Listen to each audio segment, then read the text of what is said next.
저는 올해 74살 박정희입니다. 평생 시장에서 반찬 가게를 운영하며 딸 하나를 홀로 키워냈습니다. 남편을 일찍 여의고 새벽같이 일어나 김치를 담그고 나물을 무치며 살았습니다. 그렇게 모은 돈으로 딸을 대학에 보냈고 딸은 의사와 결혼해서 지금은 서울 강남에서 잘 살고 있습니다. 제가 살던 작은 가게 건물도 재개발로 보상금을 받아 팔았고 그 돈을 딸 부부 명의로 된 아파트 구입에 보태주었습니다. 가끔 외로움이 밀려올 때면 손녀 은서 생각을 합니다. 올해 8살이 된 은서를 본 지도 벌써 석 달이 지났습니다. 며칠 전 사위에게서 연락이 왔습니다. 어머님, 이번 주말이 은서 생일이에요. 오랜만에 저희 집에서 생일 파티 하려고 하는데 오실 수 있으세요?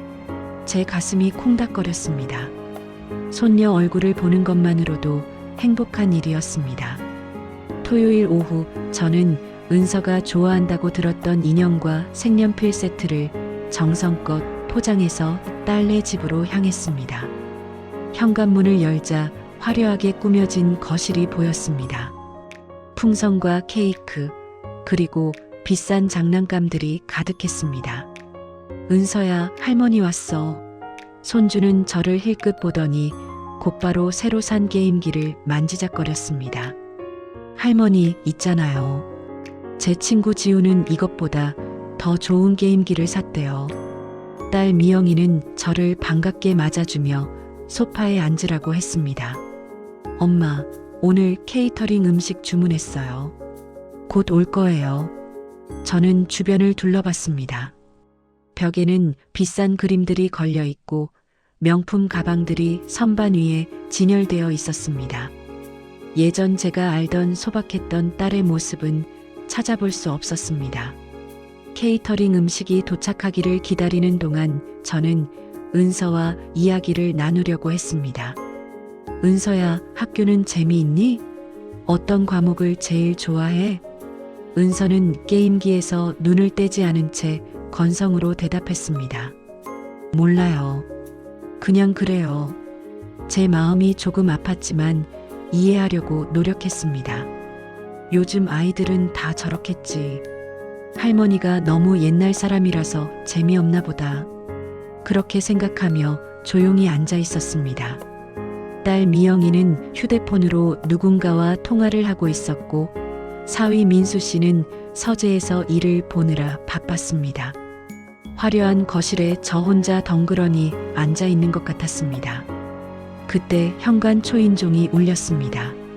케이터링 음식이 도착했습니다. 미영이가 문을 열었고 젊은 여성 배달원이 무거운 음식 박스들을 들고 들어왔습니다. 안녕하세요.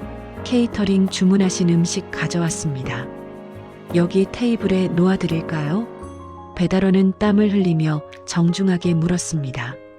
날씨가 더운데 여러 박스를 계단으로 올라온 모양이었습니다. 엘리베이터가 고장 났거든요. 네, 수고하셨어요. 여기 식탁에 놓아주세요. 미영이가 대답했습니다. 배달원이 음식을 하나하나 꺼내 세팅하기 시작했습니다. 그런데 그때였습니다. 은서가 소파에서 벌떡 일어나더니 배달원에게 다가갔습니다. 저는 손녀가 인사라도 하려나 보다 생각했습니다. 하지만 은서가 한 행동은 제 예상을 완전히 벗어났습니다. 아줌마, 빨리 좀 해요. 배고프단 말이에요. 케이크는 왜 이렇게 작아요? 친구 생일 때는 이것보다 2배는 컸는데. 은서는 팔짱을 끼고 배달원을 쳐다보며 짜증스럽게 말했습니다. 배달원의 얼굴이 굳어졌습니다. 아, 네. 죄송합니다. 최대한 빨리 해드릴게요. 케이크 크기는 주문하신 대로 가져온 거예요. 배달원은 당황한 표정으로 더 빠르게 음식을 정리했습니다. 저는 믿을 수가 없었습니다. 겨우 8살 아이가 어른에게 저런 식으로 말을 하다니요. 더 충격적인 건 딸 미영이의 반응이었습니다. 미영이는 은서의 무례한 말을 듣고도 아무런 반응이 없었습니다. 마치 아무 일도 없었던 것처럼 휴대폰만 들여다보고 있었습니다. 배달원이 모든 음식 세팅을 마치고 조심스럽게 말했습니다. 다 준비됐습니다. 맛있게 드세요. 그리고 생일 축하드려요. 배달원은 은서를 향해 억지로 미소를 지으며 인사했습니다. 하지만 은서는 고개도 돌리지 않았습니다. 그저 케이크를 손가락으로 가리키며 말했습니다. 이거 초 꽂아야 하는 거 아니에요? 왜 안 꽂았어요? 그러자 배달원이 초는 박스 안에 따로 들어있어요. 여기 있습니다. 배달원은 초를 꺼내 테이블 위에 조심스럽게 놓았습니다. 그리고 최대한 빨리 그 자리를 벗어나고 싶다는 표정으로 현관으로 향했습니다. 그때 저는 참을 수가 없었습니다. 일어나서 배달원에게 다가갔습니다. 아가씨, 수고 많으셨어요. 더운데 무거운 짐까지 들고 올라오시느라 힘드셨죠? 정말 감사합니다. 저는 진심을 담아 인사했습니다. 배달원의 얼굴에 놀란 표정이 스쳤습니다. 아니에요. 괜찮습니다. 감사합니다. 배달원은 처음으로 진짜 미소를 지으며 인사하고 나갔습니다. 문이 닫히자 저는 미영이를 똑바로 쳐다봤습니다. 미영아, 은서한테 예의를 가르쳐야 하지 않겠니? 저렇게 어른한테 함부로 말하면 안 되는 거야. 미영이가 휴대폰에서 눈을 떼며 대답했습니다. 엄마, 뭐가 문제예요? 우리가 돈 내고 서비스 받는 건데요. 은서는 그냥 솔직하게 말한 것뿐이에요. 요즘 애들은 다 저래요. 제 가슴이 철렁 내려앉았습니다. 돈을 냈으니까 무례해도 된다는 말입니까? 아니, 그게 아니라 우리가 고객이잖아요. 케이크가 작으면 작다고 말할 수 있는 거죠. 그게 뭐가 잘못이에요? 그때 서재에서 나온 사위 민수 씨가 끼어들었습니다. 어머님, 요즘은 그런 게 컴플레인 문화예요. 서비스가 마음에 안 들면 당연히 말해야죠. 은서는 자기 의견을 표현하는 법을 배우는 거예요. 그 소리에 저는 무거운 한숨이 나왔습니다. 생일 파티가 끝나고 며칠이 지났습니다. 미영이가 전화를 걸어왔습니다. 엄마, 이번 주말에 은서랑 같이 쇼핑 가려는데 같이 가실래요? 저는 손주와 시간을 보낼 수 있다는 생각에 흔쾌히 승낙했습니다. 혹시 제가 너무 예민했던 건 아닐까? 은서도 시간이 지나면 달라질 거야. 그렇게 스스로를 위로하며 약속 장소로 향했습니다. 토요일 오후 우리는 백화점 근처 고급 카페에 들어갔습니다. 은서는 쇼핑백을 여러 개 들고 있었고 미영이도 새로 산 옷과 가방으로 가득했습니다. 주문하시겠어요? 젊은 남자 직원이 카운터에서 밝게 물었습니다. 미영이가 주문을 하려는데 은서가 끼어들었습니다. 저는 딸기 케이크요. 그리고 생크림 많이 올려주세요. 직원이 친절하게 대답했습니다. 죄송하지만 딸기 케이크는 정해진 레시피대로만 나가요. 생크림을 추가하시려면 추가 요금이 있습니다. 그 순간 은서의 얼굴이 일그러졌습니다. 왜요? 생크림 조금 더 올리는 게 뭐가 어렵다고요? 아빠가 의사라서 돈 많거든요. 돈 더 낼 테니까 빨리 해줘요. 저는 귀를 의심했습니다. 겨우 8살 아이가 돈이 많다는 걸 무기로 사람을 함부로 대하다니요. 직원의 미소가 굳어졌습니다. 손님, 추가 생크림은 별도 메뉴로 주문하셔야 합니다. 은서는 팔짱을 끼고 직원을 째려봤습니다. 그냥 좀 더 올려달라는데 왜 이렇게 복잡해요? 아줌마 카페는 시키는 대로 다 해줬는데. 저는 미영이를 쳐다봤습니다. 이번에는 말려야 하지 않을까 생각했습니다. 하지만 미영이는 한숨만 쉬며 말했습니다. 은서야, 여기는 규칙이 있나 봐. 그냥 다른 거 시키자. 규칙? 돈 내는 사람이 원하는 걸 해주는 게 규칙 아니에요? 은서가 큰 소리로 따졌습니다. 주변 손님들이 우리를 쳐다보기 시작했습니다. 직원은 난처한 표정으로 서 있었고 저는 더 이상 참을 수가 없었습니다. 은서야, 그만해. 직원분께 사과해야지. 제가 단호하게 말했습니다. 은서가 저를 쳐다봤습니다. 왜요? 제가 뭘 잘못했는데요? 은서가 당돌하게 저를 쳐다보며 되물었습니다. 당황한 표정은 전혀 없었습니다. 오히려 제가 이상한 사람 취급을 하는 것 같았습니다. 직원분께 함부로 말씀드리면 안 되지. 너도 나중에 크면 일하게 될 거야. 그때 누군가 너한테 이렇게 대하면 기분이 어떻겠니? 저는 최대한 차분하게 설명했습니다. 은서는 고개를 갸우뚱하더니 말했습니다. 저는 나중에 이런 일 안 할 거예요. 의사나 변호사가 될 거거든요. 아빠처럼요. 카페 직원 같은 건 공부 못한 사람들이 하는 거잖아요. 그 순간 카페 안이 조용해졌습니다. 주변 손님들이 모두 우리를 쳐다봤습니다. 카페 직원의 얼굴이 새하얗게 질렸습니다. 저는 몸이 떨렸습니다. 분노 때문이 아니었습니다. 슬픔과 충격 때문이었습니다. 겨우 8살 아이가 사람을 직업으로 차별하다니요. 미영아, 내가 은서한테 이런 걸 가르쳤니? 제 목소리가 떨렸습니다. 미영이는 당황한 표정으로 말했습니다. 엄마, 여기서 이러지 마세요. 사람들이 다 쳐다보잖아요. 사람들이 쳐다보는 게 중요한 게 아니야. 내 딸이 저런 생각을 하고 있다는 게 중요하지. 저는 은서를 똑바로 쳐다봤습니다. 은서야, 할머니 말 잘 들어. 사람은 직업으로 귀하고 천한 게 아니란다. 모든 일에는 다 가치가 있어.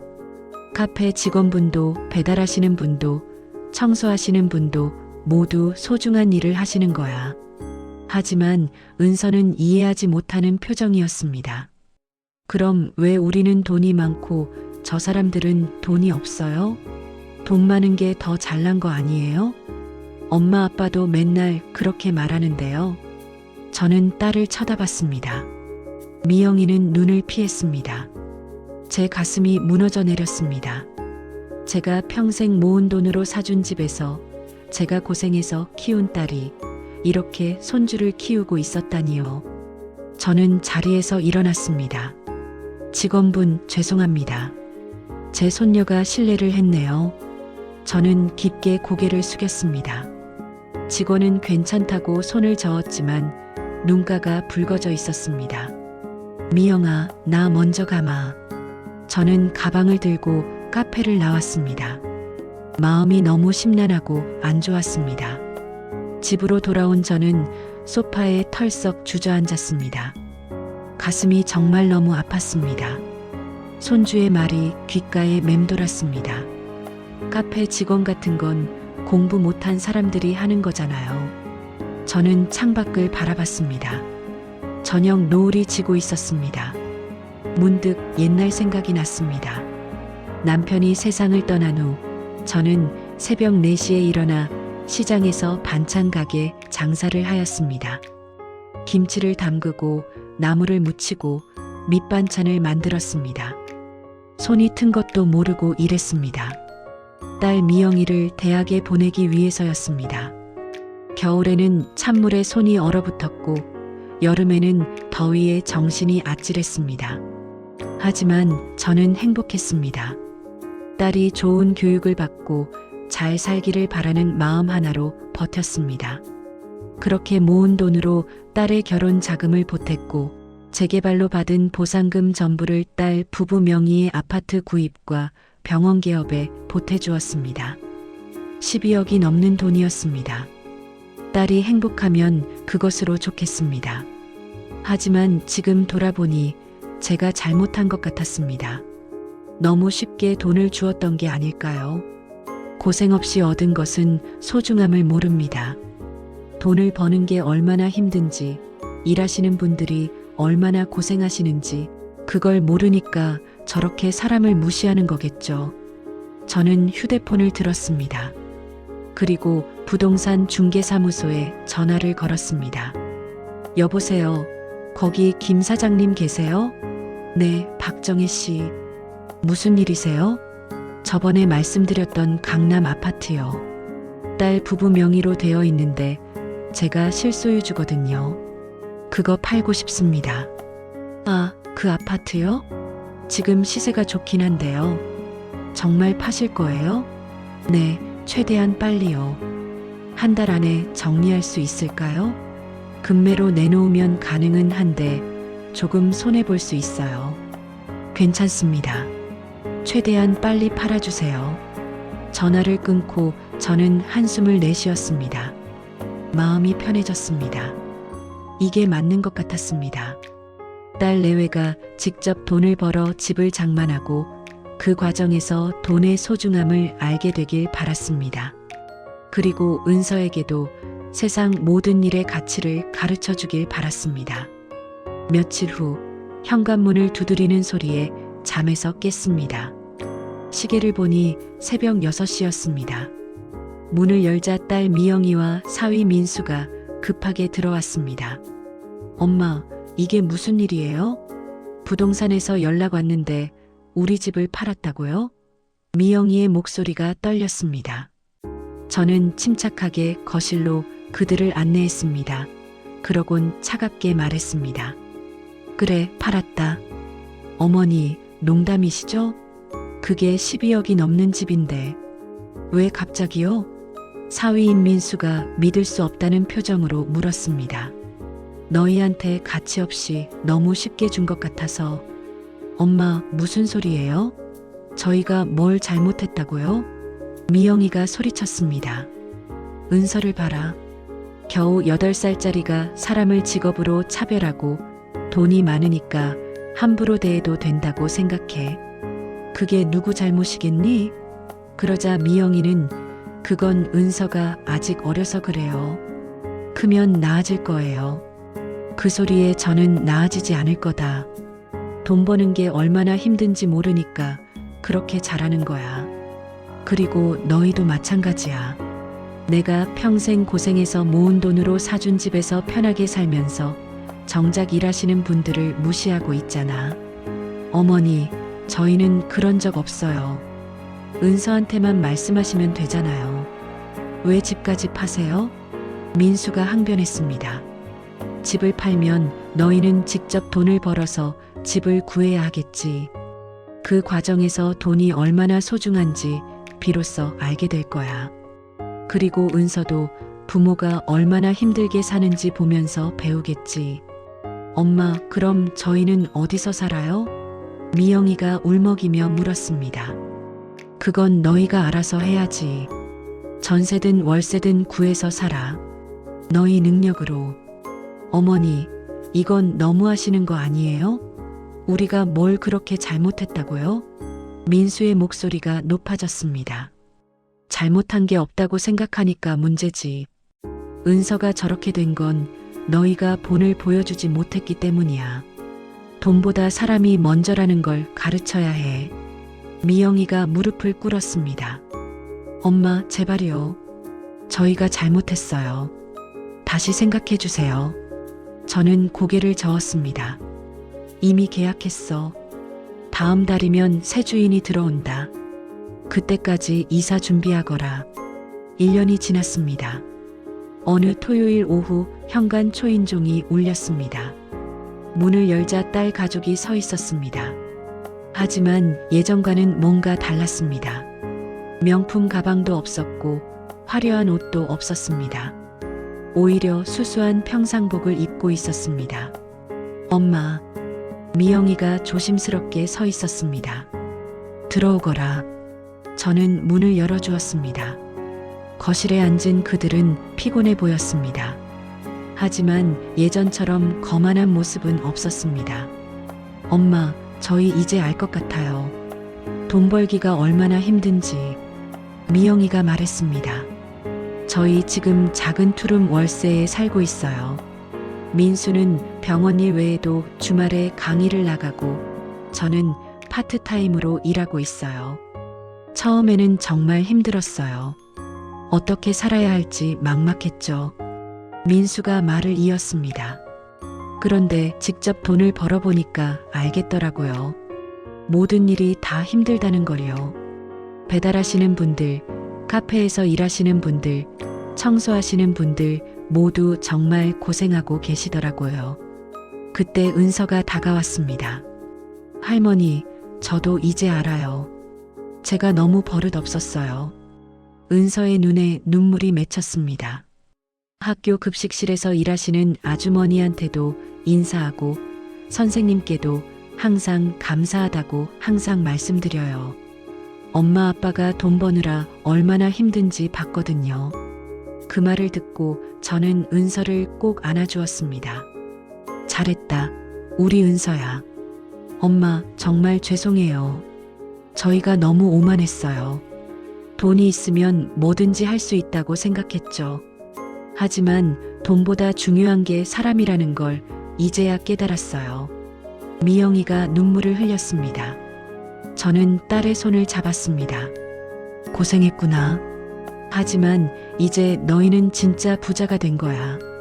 돈이 아니라 마음이. 어머님, 정말 감사합니다. 저희한테 가장 중요한 걸 가르쳐 주셨어요. 사위 민수가 깊이 고개를 숙였습니다.